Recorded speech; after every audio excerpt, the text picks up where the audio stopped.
Saudi Arabia's buyout of EA is really weird from a financial perspective. At $55 billion, the buyout is the largest private equity acquisition deal of all time, and it's almost double the previous record holder of the $32 billion that was spent by private equity firms to buy out TXU Energy back in 2007. Not only that, but the Saudis massively overpaid for Electronic Arts.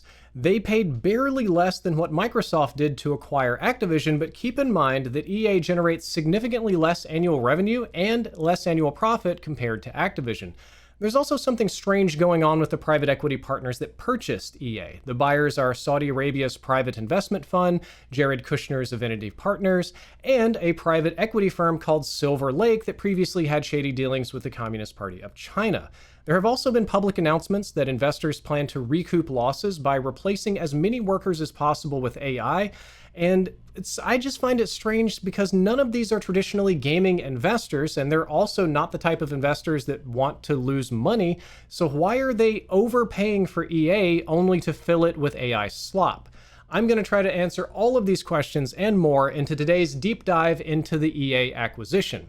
We should start with the type of buyout. It was a leveraged buyout, and you might ask, what is a leveraged buyout? That is basically an approach used frequently by private equity firms in which the firm, or in some cases a group of firms, uses a significant amount of debt financing to purchase a controlling or majority stake in a company.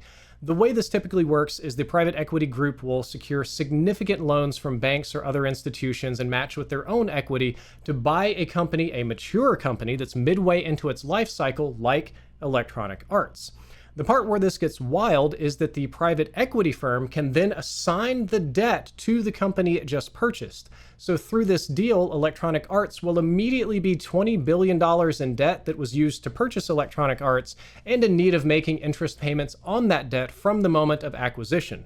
The most famous recent example was Elon Musk using the leveraged buyout strategy to purchase Twitter, which immediately turned the company from stable to cash flow negative. Other famous leveraged buyouts include the Toys R Us and Heinz companies. These deals typically allow the investors to cut costs, capture mature profit streams, and eventually divest of all of the hard assets of the company once it's been bled dry. So it's kind of an unusual purchase, but growing more common these days. What we should really be asking is, who are the buyers who put up the money for this to secure the loans? Well, the largest percentage equity owner will be Saudi Arabia's Public Investment Fund, or PIF for short. This is one of the largest sovereign wealth funds in the world, and Saudi Arabia has been using it for decades now to try to divest itself from oil profits. In short, the kingdom doesn't believe that oil is going to last forever, and they want to take their petrol dollars and invest them into real estate, technology, farming, comedy events, sports, and of course, gaming. Their idea is to spend the money strategically in order to secure a financial future for the kingdom once the oil dries up. But make no mistake, this is not some public fund or ETF that anyone can buy into. This entity is a private entity that is directly controlled by the Kingdom of Saudi Arabia, and more specifically by whoever happens to be its current king. That means the goals of the fund must align with that of the king and the kingdom because they are one and the same. Yes, the same Saudi Arabia that still occasionally beheads people for witchcraft or sorcery, the same Saudi Arabia that uses American-made weapons to bomb Yemeni children into smithereens, or the same Saudi Arabia that chopped journalist Jamal Khashoggi into little bits. And it's the same Saudi Arabia that provided the majority of the terrorists and the funding for 9/11.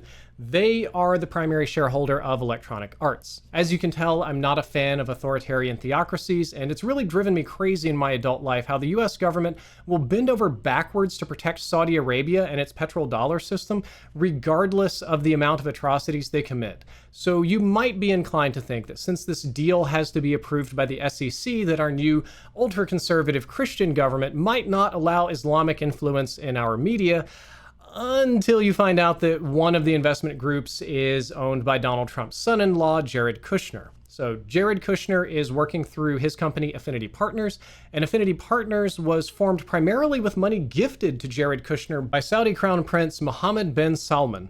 That at least some people in our government considered this investment to be a form of payback or a bribe for the amount of astroturfing that Jared Kushner did on behalf of the kingdom. Fun fact, Avinity Partners has never returned a single dollar of profits to its investors, even though it has over $1 billion of value, and I find that to be strange. So however you want to cut it, This means that the Trump family will also have direct ownership and influence over Electronic Arts, and I know about half of my audience loves that family, but I also lump them in with authoritarian nut jobs that I would rather not have anything to do with. The point is that if it makes the Trump family money, this deal is definitely going through the SEC regardless of what influence it's going to have on Americans. Silver Lake is a more traditional private equity firm, and they're the third one that pitched into this group to buy out EA. You can see a huge number of companies that they've purchased or done leverage buyouts on this list. They're not known for being particularly ethical and have previously collaborated with the Communist Party of China to fund a company called SenseTime, which was used for facial recognition and state surveillance of citizens in China. So another investor is at least in deep with authoritarian governments. Silver Lake is also a partner that is going to be purchasing TikTok. They're going to be one of the ones investing in that with Oracle. And I don't even have time to get with what Oracle is working on. That's a whole different spooky story. So let's move on and talk about how much EA should have been valued. We'll take a little break from my doom and gloom politics and talk about the valuation here. So according to their own website, EA is getting paid a 25% premium over the stock price for this buyout, which again, I find to be strange because other than the hype around this year's Battlefield 6, most EA franchises are not in a strong position right now. There may be a lot of goodwill around Madden, The Sims, and Apex, and a variety of their mobile games do okay, but I don't think that amount of goodwill is enough to justify the 25% price premium. I don't know why all of these large and supposedly shrewd investors are willing to pay a huge premium for a gaming company that many have considered to be in decline. But then again, hey, I'm not a corporate executive or private equity fund manager. I'm just the guy with a broken spine who still occasionally plays video games. There's definitely something to be said about the Saudi investment fund buying influence instead of buying traditional profits. That's the reason the Saudi government has been investing in Live Golf, WWE Wrestling, Evo Fighting tournaments, Esports World Cup, and they recently hosted a huge comedy event in Riyadh that was basically just a propaganda event for the kingdom. A lot of those comedians are getting rightfully criticized at the moment. So sometimes you don't have to turn a traditional profit to get what you want from a media company. Just take a look at what happened when Elon bought Twitter. He didn't buy it for money, he bought it for influence. So what plan does EA have moving forward? What's going to change? What's going to happen to the employees? Well, we don't really know the answers to most of these questions, but I can tell you that they appear to be planning a huge AI overhaul of the company. The Financial Times wrote, investors are betting that AI-based cost cuts will significantly boost EA's profits in coming years, at least according to people involved with the transaction. And this article continued that the deal is a huge bet that artificial intelligence can significantly cut EA's operating cost, allowing the Equity Consortium, which is a group, to manage a large debt load on a company that has historically carried very limited net debt. So what that probably means is they're going to replace a lot of administration and managers and art teams and developers and programmers and everybody all the way down the chain, as many human jobs as possible, with AI agents. I think this bodes poorly for any employee at any level to continue being employed there. And it also bodes poorly for the overall quality output of the company, because you have to remember that the franchises you enjoy are ultimately created by people, groups of people. The community, the managers, the developers, the writers, the social media team, the HR team, even the catering staff, all of that goes into building a game. And these people and their genuine human creation make games like Apex Legends memorable. If you cut those people and replace them with AI, there's no way you can maintain that same level of quality. Nobody wants to play games that are just AI slop. And I hope I'm wrong about this, and I hope they're able to make games fun again, like what they did when they purchased Pokemon Go from Niantic. But the focus with EA seems to be very heavily leaning toward just replacing employees with AI to cut overhead. It's also very likely that they sell off some of the studios and divest of some of these subsidiaries that they don't believe will be profitable. It's entirely possible that some EA sub-studios just get fully shut down. Since it's a private company, soon to be, and kind of a black box, we don't really have a lot of public data and public announcements about what they're planning, so we're just going to have to find out. The last part of this video, I wanted to talk about cultural impact because I think it could be huge. If you really hate woke media, then you're probably going to like it, because I would wager that the Kingdom of Saudi Arabia is not going to allow much in the way of LGBTQ content or content that criticizes authoritarianism.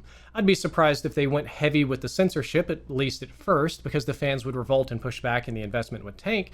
However, over time, I would not be surprised to see a huge amount of our Western and secular values slowly removed from EA games. I seriously doubt the kingdom is foolish enough to just flood with pro-Islamic content and authoritarian slop, but they certainly won't allow anything that is critical of them or in any way aligned against them. The independent aspect of the art here will be fully controlled by the Kingdom of Saudi Arabia, and therefore dead. I fear for a future where choosing between EA games is just choosing a different flavor of leather boot to lick. This is part of a broader trend of authoritarian governments investing heavily in media. They seem to have learned that in the modern era, what people see on their screens is ultimately their truth. So controlling the screens means that you control reality. We've seen this with the Saudi investment in large sporting events, and even the Communist Party of China heavily investing in the NBA, thus changing the speech and attitudes and behaviors of some of its players. It's why the Qataris bribed FIFA officials $1 gajillion to get a World Cup in their slave stadium. And the goal of all of this is to sort of whitewash everything and make media more appealing to the parties in power. Make no mistake, I believe this also applies to the United States, and especially to our current Trump administration and their deep personal investments into UFC, NFL, X Corporation, Facebook, Paramount, Fox. It seems like the authoritarians are lining up to buy media companies, and the companies are just more than happy to sell. It's very, very depressing to watch mass media sell out at a scale that I didn't even think was possible. I don't have a happy ending for you here, or anything about this that I think bodes well for the future. It's just kind of scary and depressing to me, and it makes me not want to play EA games anymore. And I just felt that I had to get this opinion out there, that maybe somewhere out there somebody else would care and somebody would step up and block this deal. That would be nice. I'm really tired of seeing all the companies I love get sold out to autocrats from overseas. Guys, that's all for this video. I hope that you enjoyed it. I hope you learned something useful. If you did, don't forget to like, favorite, and subscribe. Drifter out.